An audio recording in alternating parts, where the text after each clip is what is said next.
Avant la vidéo Affaire Aliko Dangote et la mafia économique black, je vous donne les clés pour reconnaître ces Africains ou ces Afrodescendants qui détestent leur négritude ou africanité.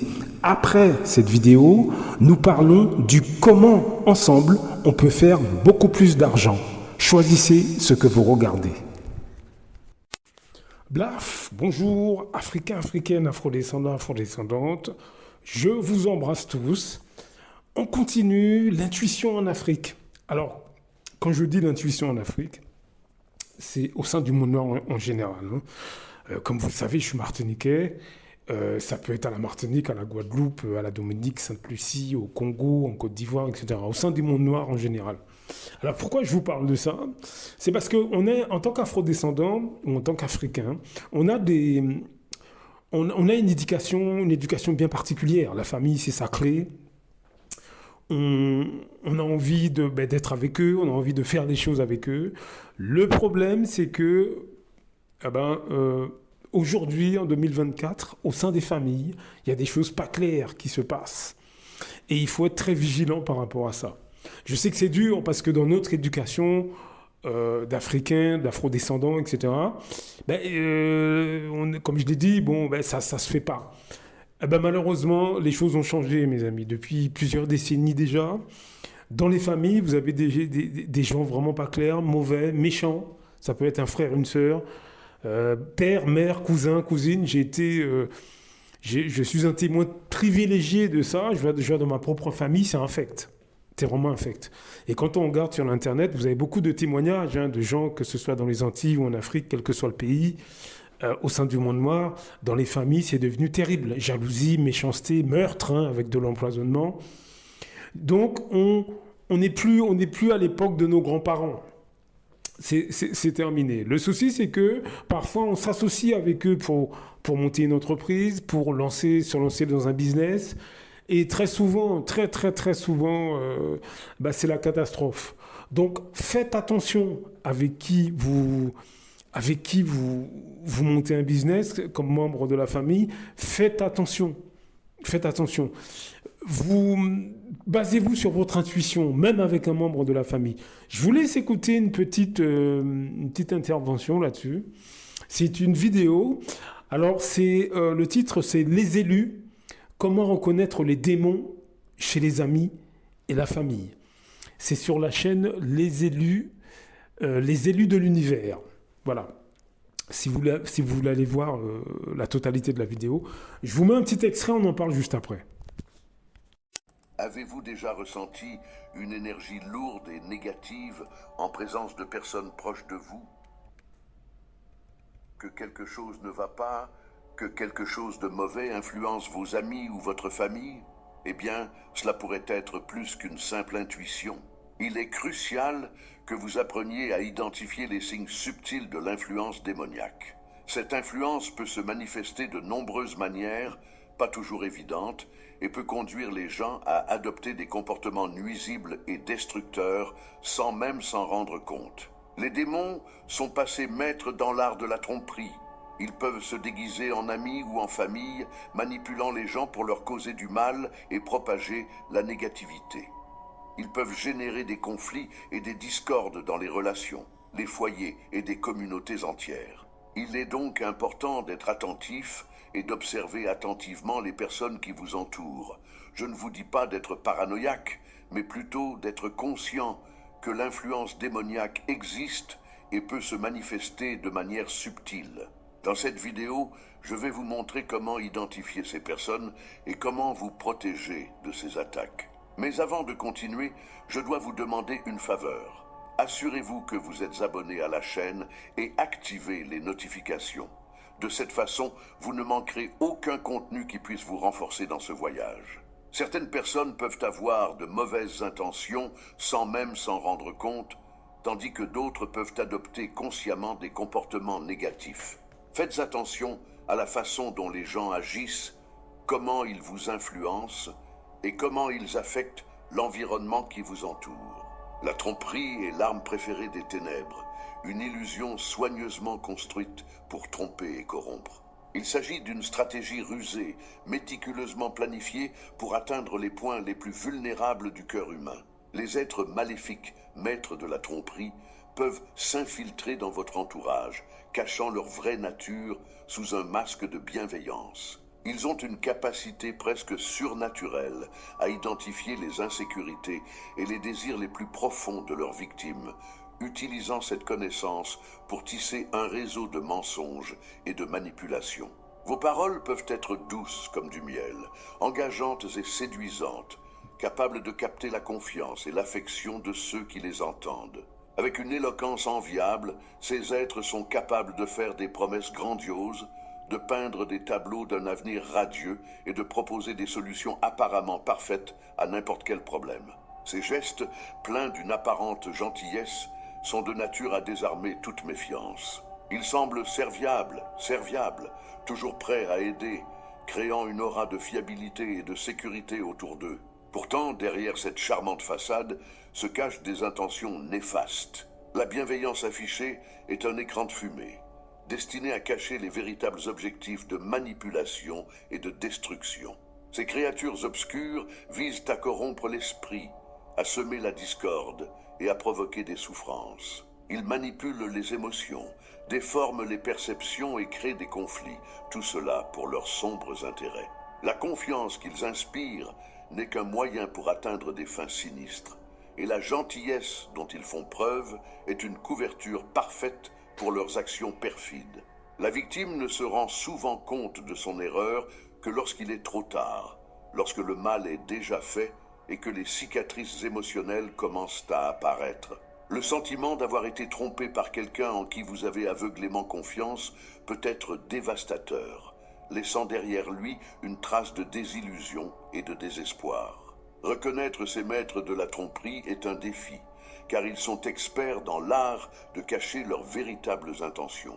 Il est cependant essentiel de maintenir une vigilance constante et un discernement aigu pour éviter de tomber dans les pièges ingénieusement préparés par ces forces obscures. Une tactique courante consiste à créer un faux sentiment de sécurité et de confiance. Par leur charme superficiel et leur charisme artificiel, ils cherchent à gagner votre affection et votre loyauté, vous rendant ainsi vulnérable à leur influence. Il est donc essentiel d'aiguiser vos sens spirituels, de regarder au-delà des apparences et de prêter attention aux signes subtils qui révèlent la vraie nature de ces êtres. Portez une attention particulière aux incohérences entre vos paroles et vos actions.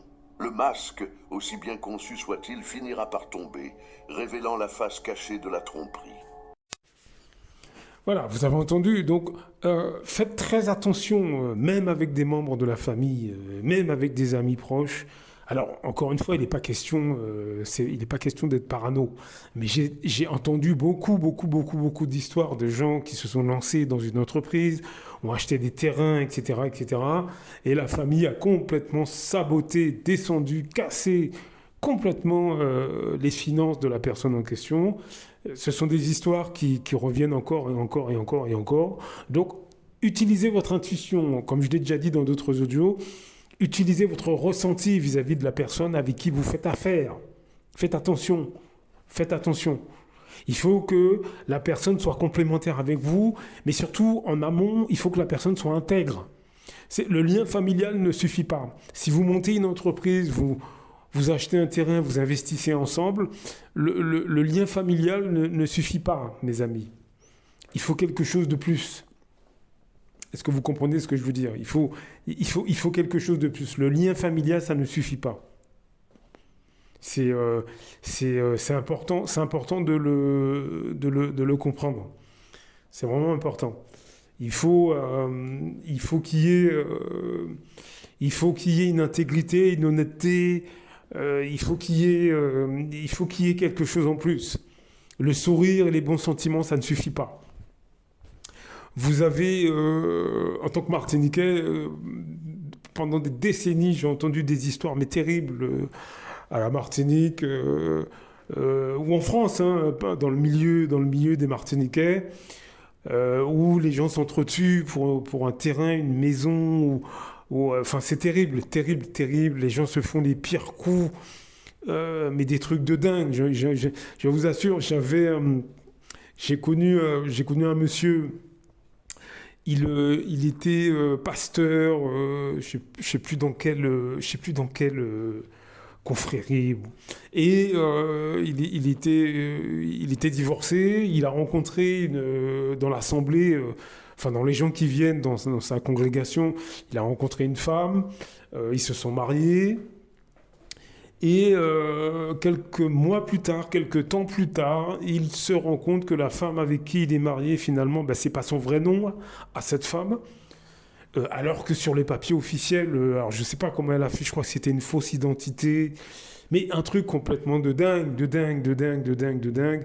Et ils avaient acheté, enfin disons qu'il avait récupéré la maison avec, de son ex-femme, puisque ils habitaient dans cette maison-là. Je crois qu'il a racheté les parts de la maison, enfin, vous voyez ce que je veux dire? Et il a mis donc sa nouvelle femme, mais en fait, il s'est avéré que, premièrement, comme je l'ai dit, c'est pas son vrai nom, et en plus, apparemment, il y avait des tentatives d'empoisonnement, il voulait s'accaparer la maison. Enfin, c'est du délire complet. C'est du délire complet. C'est du délire complet. Donc faites très attention dans vos transactions, dans votre politique d'investissement. Hein. Si vous voulez monter quelque chose avec un frère ou une sœur, faites attention. J'ai entendu pas mal d'histoires là-dessus en Martinique où des terrains, la famille, des terrains dans la famille, des terrains qui sont inexploités. Il suffit qu'il y en ait un qui tente d'exploiter le terrain. Là, tout de suite, ça suscite des jalousies au sein de la famille, alors que le terrain est inexploité. Hein. Mais s'il y en a un qui prend l'initiative, je ne sais pas, de faire des plantations, de faire des... À ce moment-là, toute la famille veut sa part, mais alors que le terrain est là depuis des années en friche, et tout le monde s'en fout. Hein.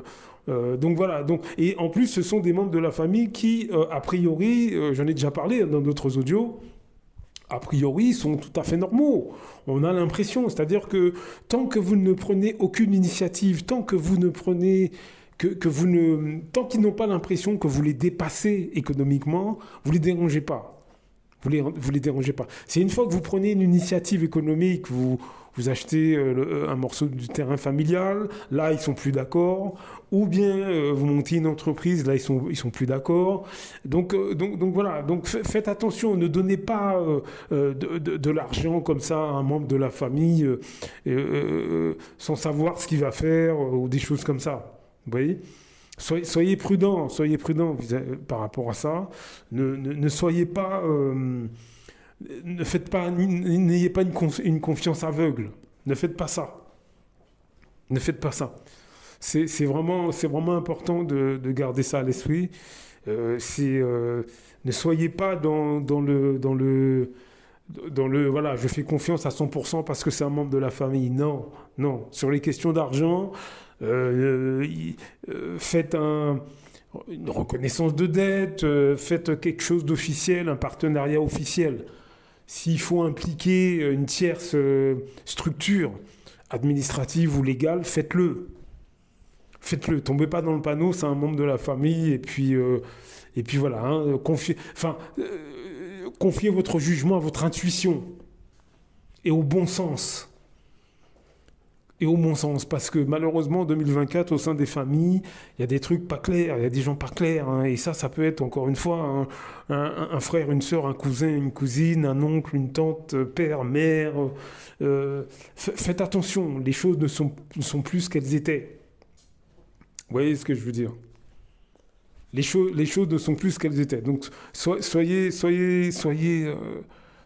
intelligents par rapport à ça. Soyez sur vos gardes. C'est quelque chose d'important. Blaf! À très bientôt.